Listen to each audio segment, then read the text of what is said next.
Facebook, ya, VCD, DVD segala macam yang kita dengar, kita rekam, kita mengerti, kita diberkati. Oke? Nah, tetapi di gereja ini ada satu yang saya lakukan. Kami menyediakan buku-buku di perpustakaan. Supaya apa? Supaya lewat pembacaan buku-buku rohani juga Bapak Ibu menangkap prinsip firman Tuhan. Setiap prinsip firman Tuhan yang kau tangkap lewat pembelajaranmu terhadap firman Tuhan, itu pasti berguna bagi hidupmu. Itu pasti powerful untuk situasi hidupmu. Itu pasti hebat membela kehidupanmu. Sebab firman ini sebagai pedang yang tajam. Dia bisa bela hidup kita. Tergantung bagaimana cara kita menggunakannya. Kalau saya kasih pedang Zoro kepada Sister Nita, I give you the Zoro sword to you. And then you are facing an enemy. I think you're going to lose because you don't know how to play with the sword, right? Sekalipun kita punya tools yang powerful, we have a powerful tools in our hands, but until we are expert to play the tools, then we can win the war. Sampai kita mempunyai kemampuan untuk bermain dengan pedang roh itu, untuk menggunakan pedang roh itu, baru pedang roh itu membawa keuntungan kepada kita. Saya bisa kasih parang Pak Sakera. Masih tahu parang Pak Sakera? Celurit Pak Sakera. Ya, ini cerita Madura gitu. Saya pasti nggak berpikir ya. Nggak ada gunanya kepada kita. Saya bisa kasih M16 kepada Ibu Kristen. Dia bingung. Nggak bisa dipakai. Paling dijual, dia ganti baju nanti. Nggak bisa. Beberapa teman-teman kita punya kamera yang berat, yang gede. Ya, semakin berat semakin hebat kameranya. Ya. Gede. Kalau kasih saya makainya, jujur Pak Bu, saya pakai kamera yang gede dengan saya pakai kamera pocket saya sama saja. Saya tidak ngerti ngaturnya kok. Saya akan cari yang namanya tombol ajaib, namanya tombol auto. Tak set semua auto. Ya, tak jepretin. Saya nggak ngerti makainya. Tapi di tangan-tangan yang benar, di tangan-tangannya expert, mereka bilang, Pak, auto itu haram bagi kami. Mereka mulai setting diaframanya, kecepatannya, segala macam ya, yang kita tidak mengerti lah ya. Diaframa, usus segala macam itu ya nggak ada ya. Dia jepret. Saya tanya, kok bisa bagus jepretannya ya? Sehingga waktu saya mau jepret kamera saya, tiba-tiba kamera saya hang karena malu gitu ya. Jago, jepret. Wah, hebat sekali. Oh, ini sekalinya musik. Saya pikir kok alat yang sama, tapi dia canggih makanya. Dan menghasilkan foto yang bagus. Demikian dengan firman Tuhan. Kepintaran kita menggunakan firman Tuhan dan hikmat Tuhan tentunya, itu akan menentukan hasil pembelaan firman ini atas hidup kita. Yang percaya katakan amin. Katakan amin. Karena itu saya berkali-kali bertubi-tubi kami menyediakan buku demi buku, bukan cuma karena kami nggak ada kerjaan. Bapak Ibu yang bertugas di perpustakaan itu banyak kerjaannya, terlalu banyak, bahkan sangat banyak dan luar biasa banyaknya.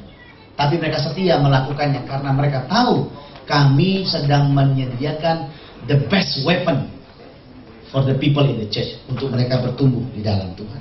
Katakan amin. Karena itu mari baca, mari belajar, mari menyimak firman Tuhan lebih banyak. Kalau khotbah minggu dicatat prinsip-prinsipnya supaya kita bisa lakukan dalam hidup kita. Setiap kali saya diberkati dengan prinsip firman Tuhan, saya akan upload ke Facebook saya supaya orang juga diberkati. Ada prinsip yang saya pelajari. Oke? Nah, saya tutup dengan ini. Gak semua kita bisa belajar dengan baik lah. Apalagi kalau yang sudah tua, yang berumuran ya. Seperti saya yang sudah tua, pasti susah belajar. Jadi kalau lebih dari saya, lebih tua lagi. Saya begitu ya.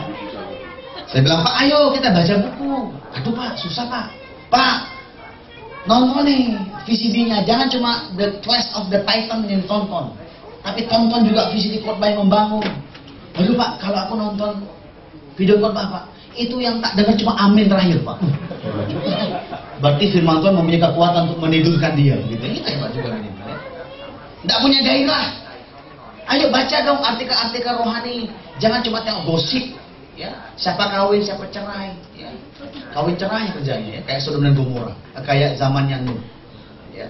Jangan cuma update football, fantasi sport ya. Poinnya nggak nambah-nambah lagi gitu ya.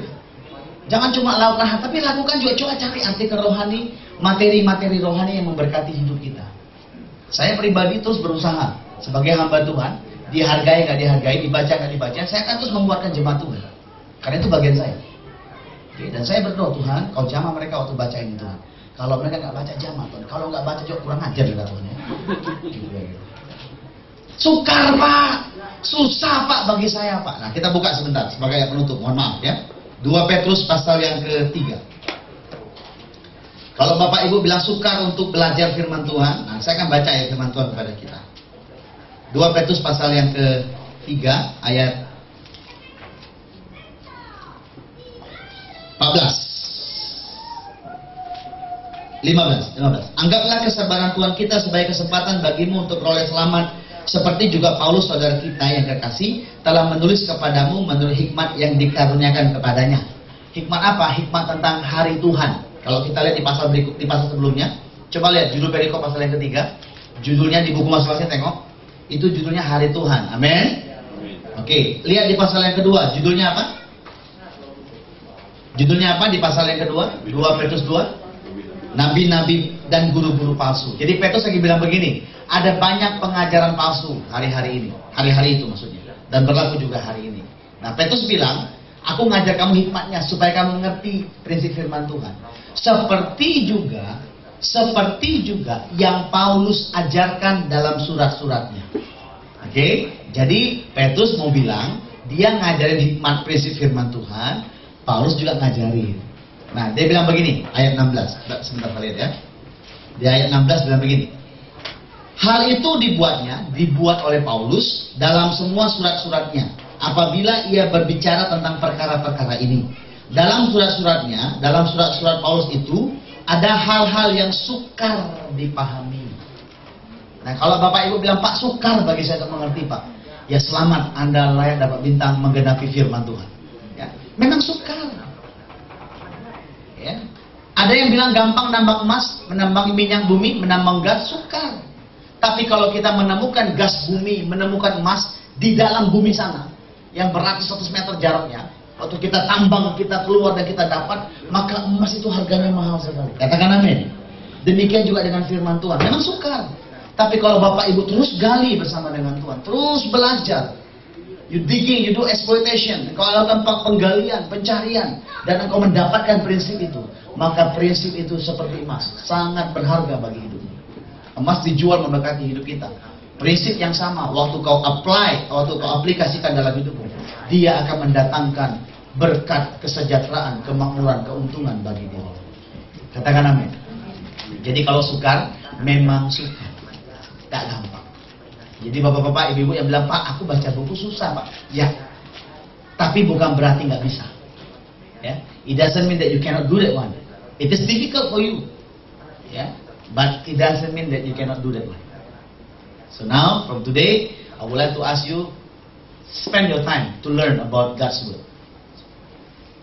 Sediakan waktumu untuk belajar firman Tuhan, dan engkau akan dibuat berhasil dalam pengenalanmu akan Tuhan. Imanmu, iman yang bertanya, dan iman yang mendengar jawaban Tuhan. Yang mau katakan amin. Terima kasih Tuhan Yesus. Saya berdoa Bapak Ibu bisa mengerti apa yang saya sampaikan pagi ini. Amin. Yang mengerti boleh lambaikan tangan. Cuma tulis your hand. Oke. Tinggi-tinggi angkat tangannya. Tuhan, engkau melihat setiap tangan yang terangkat. Aku berdoa biar understanding, revelation terjadi bagi hidup mereka lebih banyak lagi Tuhan.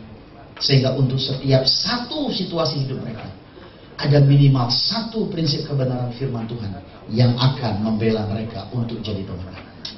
Terima kasih. Tidak akan kekurangan jemaat-Mu Tuhan. Tidak akan kalah jemaat-Mu. Sebab firman-Mu yang hidup itu yang menopang kehidupan semua kami. Dalam nama Yesus kami bersyukur pagi hari ini Bapak. Terima kasih ya Tuhan. Jika sebentar kami gereja-Mu akan menabur untuk pekerjaan Tuhan, memberikan persembahan kami, Tuhan kuduskan persembahan harta yang kami bawa, Tuhan dimuliakan di atasnya. Terima kasih Bapak. Dalam nama Yesus kami berdoa. Sama-sama katakan amin. Bapak Ibu boleh berbentuk persembahan masing-masing. Setelah kau berbentuk persembahanmu, kau boleh maju ke depan dan taruh di kotak persembahan di depan. Tuhan memberkati.